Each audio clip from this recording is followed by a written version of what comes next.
sensuous drowsiness of the night was on him. "It's so dark," he thought, "that I could sleep without closing my eyes. The night would be my eyelids." An abrupt sound startled him. Off to the right he heard it, and his ears, expert in such matters, could not be mistaken. Again he heard the sound, and again. Somewhere off in the blackness someone had fired a gun 3 times. Rainsford sprang up and moved quickly to the rail, mystified. He strained his eyes in the direction from which the reports had come, but it was like trying to see through a blanket. He leaped upon the rail and balanced himself there to get greater elevation. His pipe, striking a rope, was knocked from his mouth. He lunged for it. A short, hoarse cry came from his lips as he realized he had reached too far and had lost his balance. The cry was pinched off short as the blood-warm waters of the Caribbean Sea dosed over his head.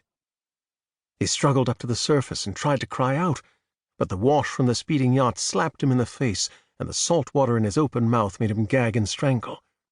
Desperately, he struck out with long strokes after the receding lights of the yacht, but he stopped before he had swum 50 feet. A certain cool-headedness had come to him. It was not the first time he had been in a tight place.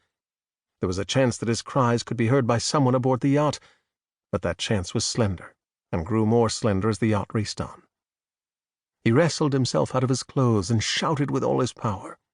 The lights of the yacht became faint and ever-vanishing fireflies. Then they were blotted out entirely by the night. Rainsford remembered the shots. They had come from the right, and doggedly he swam in that direction, swimming with slow, deliberate strokes, conserving his strength. For a seemingly endless time he fought the sea. He began to count his strokes. He could do possibly 100 more, and then... Rainsford heard a sound. It came out of the darkness, a high, screaming sound, the sound of an animal in an extremity of anguish and terror. He did not recognize the animal that made the sound. He did not try to. With fresh vitality he swam toward the sound. He heard it again. Then it was cut short by another noise, crisp, staccato. "Pistol shot," muttered Rainsford, swimming on. 10 minutes of determined effort brought another sound to his ears, the most welcome he had ever heard, the muttering and growling of the sea breaking on a rocky shore. He was almost on the rocks before he saw them. On a night less calm, he would have been shattered against them.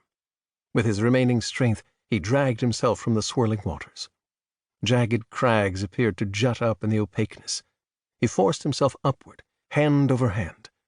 Gasping, his hands raw, he reached a flat place at the top. Dense jungle came down to the very edge of the cliffs. What perils that tangle of trees and underbrush might hold for him did not concern Rainsford just then.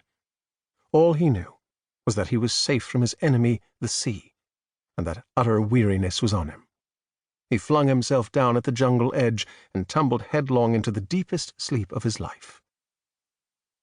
When he opened his eyes, he knew from the position of the sun that it was late in the afternoon. Sleep had given him new vigor. A sharp hunger was picking at him.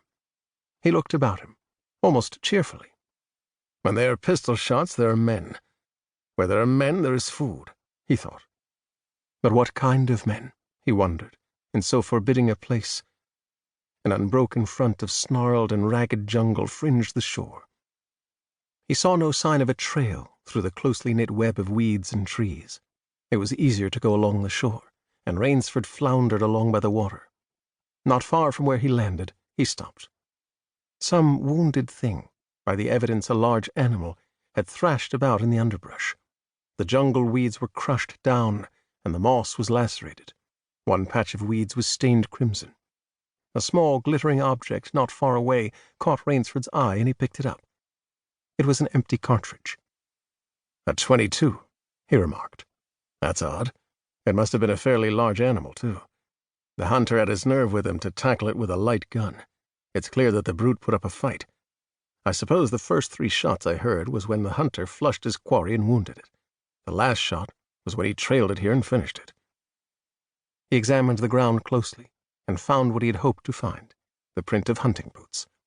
They pointed along the cliff in the direction he had been going. Eagerly he hurried along, now slipping on a rotten log or a loose stone, but making headway. Night was beginning to settle down on the island. Bleak darkness was blacking out the sea and jungle when Rainsford